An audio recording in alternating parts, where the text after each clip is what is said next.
Hey everyone, Chris here. Being that later this year we're going to have a new player's handbook, I had a request to rank the various builds I presented on this channel as kind of a retrospective of what could be done with the 2014 rule set. So how many builds? 84 of them. So if I want to talk about the builds at all, that means this is going to be a series.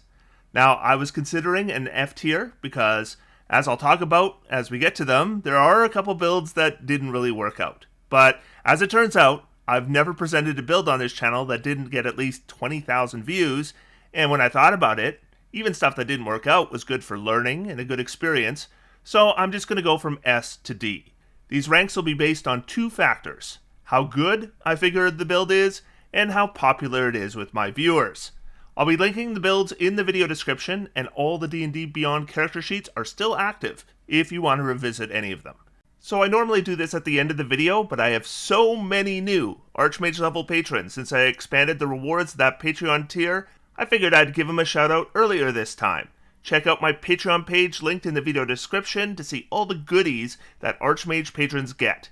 Thank you so much to Awesome Face, Benjamin, Chris Campion, Christophe, Condor, Crimson Citizen, Dash Panther, Dave Peters, David Lotz, David W. Skibbins, Aaron, Eric H., Gabe C., Ido, Isaac Leister, Jake Kimball, James Thomas, Jeremy Brown, Jonathan Lexi, K.J. Aurelio, Nuts, Quoth, Leonardo Gonzalez, Migish, Richtenstall, Rysquy, Stephen Edmondson, TUM, The Algor Rhythm, Tim Gerbafak, and Trex.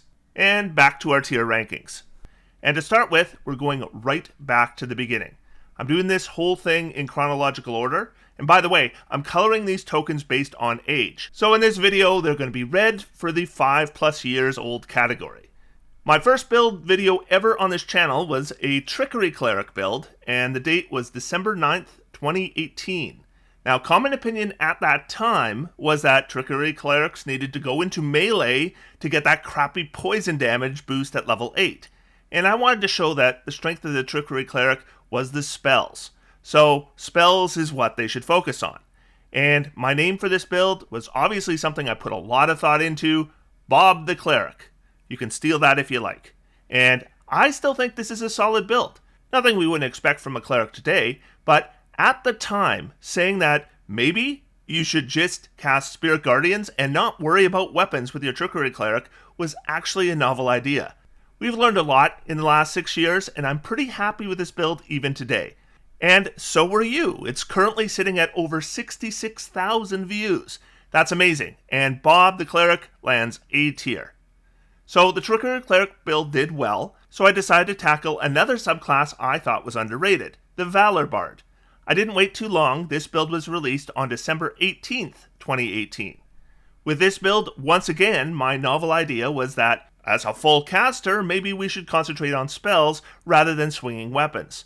I still consider the primary feature of the Valor Bard subclass the armor and shield proficiency, not extra attack. Once again, a very catchy name: Billy the Bard. And again, like with the Trickery Cleric, I think this build does hold up. The big play of Hypnotic Pattern remains a top-tier 3rd level choice, and this one has also done well on views with almost 59,000, and it is also going to rank A tier. That brings us to the beginning of 2019, and my ultimate Jack-of-all-trades build. So the idea here was mixing the College of Swords Bard with Hexblade Warlock for a character that could, do a bit of everything.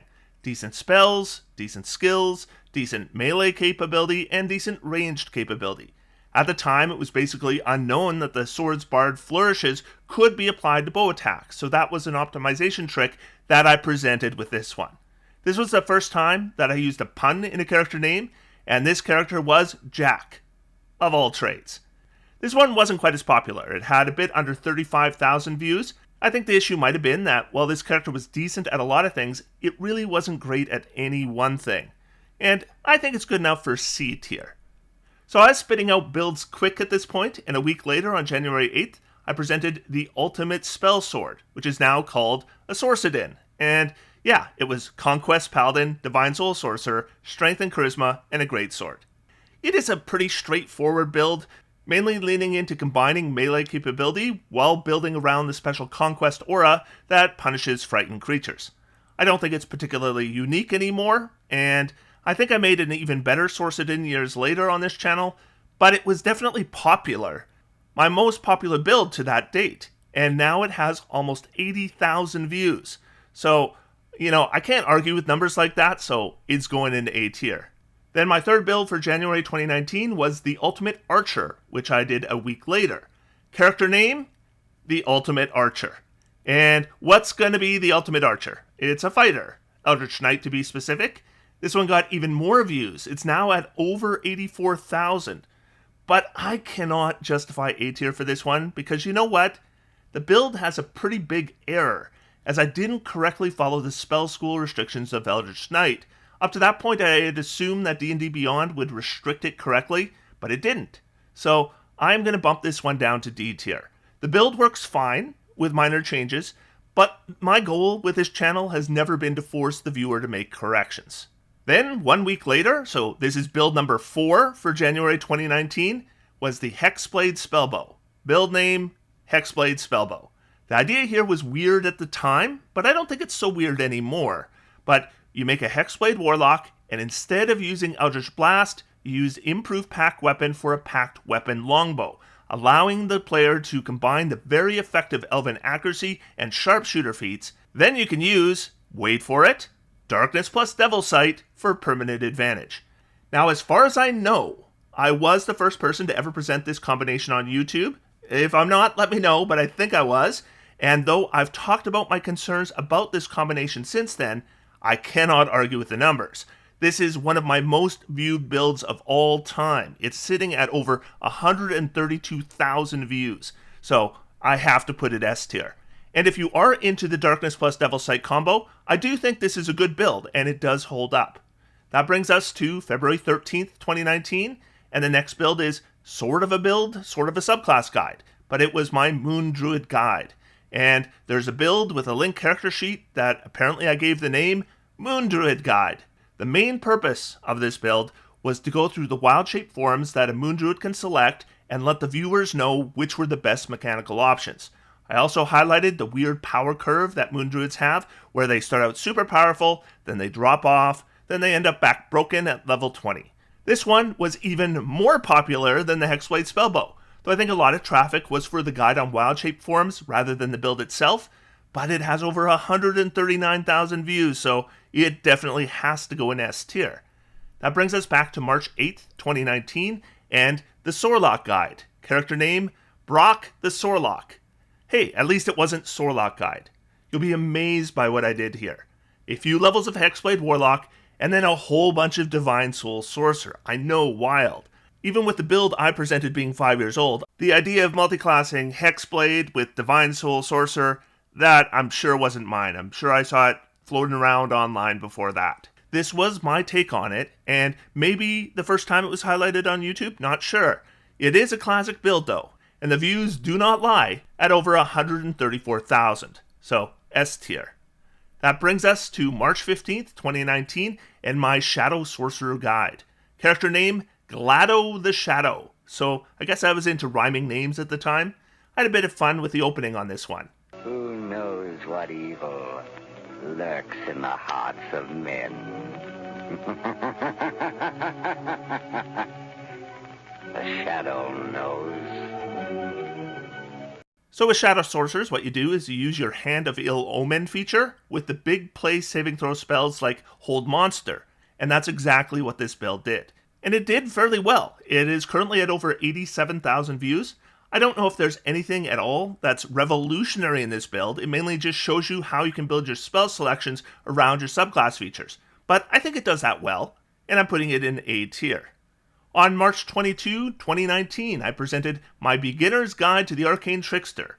Character name, Beginner Arcane Trickster. If you're an experienced player, this build isn't for you.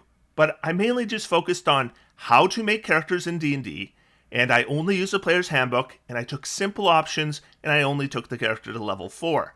I discussed the value of Minor Image and Find Familiar for this kind of character, and if you do want to introduce a brand new player to character building and beginner's optimization, I do think this holds up. and the view count is respectable at over 72,000 views, so I'm putting it in B tier. That brings us to April 12th, 2019, and a build that remains to this date one of my favorites that I have ever done on this channel. It was called the Eternal Cockroach, and it is a character made to be as unkillable as possible. Now, if you don't like multi-class abuse, then this build is going to be an abomination to you. It is a paladin, a bard, a warlock, and a wizard. But it's got a great armor class, tons of hit points, resistances, and immunities, and actually has a cool sounding name, and it makes its bloody saving throws. It's also got over 104,000 views, and it is definitely S tier. For me, this is my favorite build on this list so far. So after the Eternal Cockroach, I did something new. I presented how to calculate DPR, which predates 5th edition, but I also presented a baseline for damage that worked on the Warlock Eldritch Blast damage, which I've seen a lot of people do since. That was all to set up my next video, the Beastmaster Ranger Guide, on April 26th, 2019. I didn't end up doing a D&D Beyond character sheet for this one. I just went over the step-by-step instructions in the video, as well as the video description, but the purpose of the video was to show that you can build a Beastmaster Ranger, not the Tasha's version, this predates Tasha's, that can do respectable damage. Has a bit over 52,000 views, and I think I gave some good ideas here, but it could have been more fleshed out and presented better, but I think it's good enough for C tier. Okay, June 15th, 2019, and I'd been asked about how to make a melee cleric build, so I did my Forge Cleric build. Character name, Forge Cleric build. This is a fighter cleric multiclass, mostly cleric, that uses a warhammer, spirit guardians, and spiritual weapon, but it's mainly defensively oriented. Though I did do DPR calculations showing how it can exceed baseline. This is a super popular video with over 126,000 views, and I'll say right now, I have a handful of builds with over 100,000 views, and they're all going to get S tier. So we're on to July 27th, 2019, and my 14th build, Druid Guide, Circle of the Shepherd. I just called it Summoner Druid. I have my issues with the Conjure Animal spell, but if you are into it, this is a good build. I made sure concentration was protected, and I took Goblin as the race so that you can make your summoning, then you can hide, and just let the chaos happen. Still one of my top ranked videos for views at just a hair under 100,000, but that is enough for S tier. I don't play Conjure Animals builds anymore because I don't find them to be overly table friendly, but if that's the kind of build you want, I think this is just about as good a Shepherd Druid as you can make. On August 26, 2019, and this is when I started my build series where I made a different build for every wizard subclass, or at least every wizard subclass at the time, and I tried to focus on a different theme to keep them all unique from each other. The first was the Blade Singer, which I called the Blade Arcana. Now, this is a pre-Tasha's Blade Singer. I do a post-Tasha's Blade Singer later on, but this one, at over 117,000 views, I mean, players love their Blade Singers. Now, if you want to build for the current Blade Singer, this is an outdated video. But at the time, it was a winner, and I think it was a good build for that version, and it's S tier. Next up on September 2nd, 2019, I released The Diviner, a Treant Monk build guide. Character name was The Auger. This is my classic wizard build that focuses on battlefield control, buffing, and debuffing. A knowledge cleric dip for armor and skill expertise, and honestly, I think it's a solid build that holds up. Over 80,000 views, and I think it's A tier. Now we're going to slip on views a bit with the Enchanter. Character name, the Beguiler. This was September 9th, 2019. This build really focuses on Hypnotic Gaze and Split Enchantment. This build doesn't really do much damage, but it is really good at crowd control. Views are still decent at over 41,000, and that's enough for B tier. Views slipped some more though with the Evoker, character name the Elementalist. The focus on this build was blasting, of course, but I also wanted to highlight the way that you can select your spells that do different kinds of damage so that you will have the right spell to deal with monsters with various resistances. So, whether it's lightning or cold or fire or whatever you need, this caster has the right options. Views are a bit lower at over 36,000, and that lands the Elementalist at C tier. And on September 23rd, 2019, I released The Conjurer, character name the Master of Creation. And I was trying to differentiate the various wizards builds both mechanically and thematically, so I decided with this build I would give myself a challenge. How would I build a wizard that focused on something other than intelligence?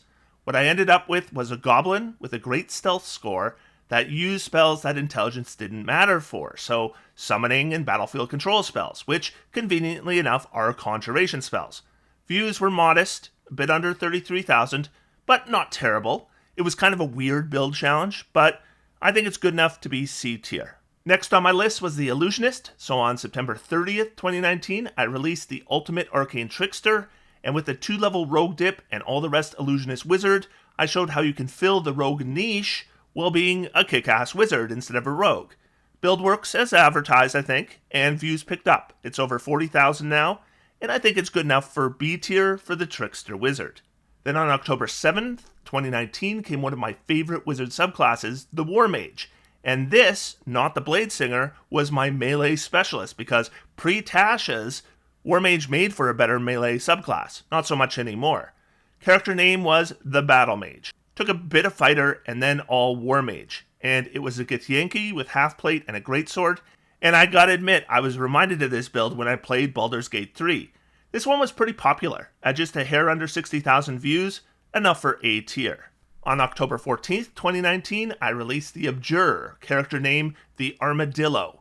So I took a Warlock dip on this build, and it had a novel concept. It wants to get hit. The build uses Armor of Agathis to punish enemies who attack it, but the Arcane Ward protects the temporary hit points from Armor of Agathis to get more out of the spell, which of course you're going to upcast. Then eventually you can add Fire Shield on top of that, and enemies will get doubly punished whenever they attack you.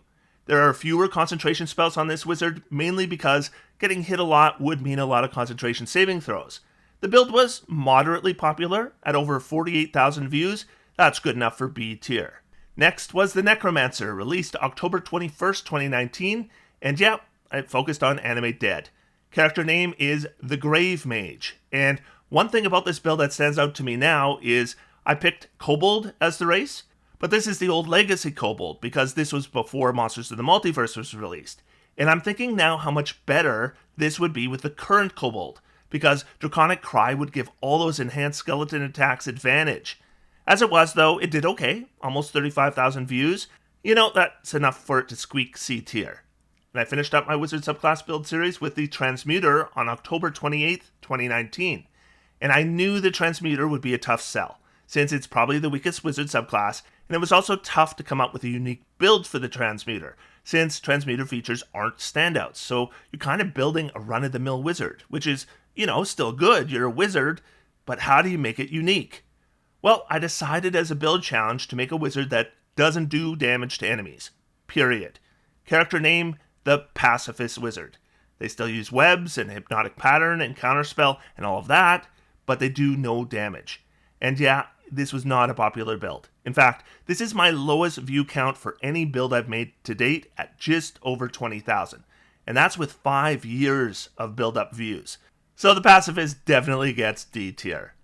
It was around this time that Explorer's Guide to Eberron came out, and we were introduced to the Artificer class.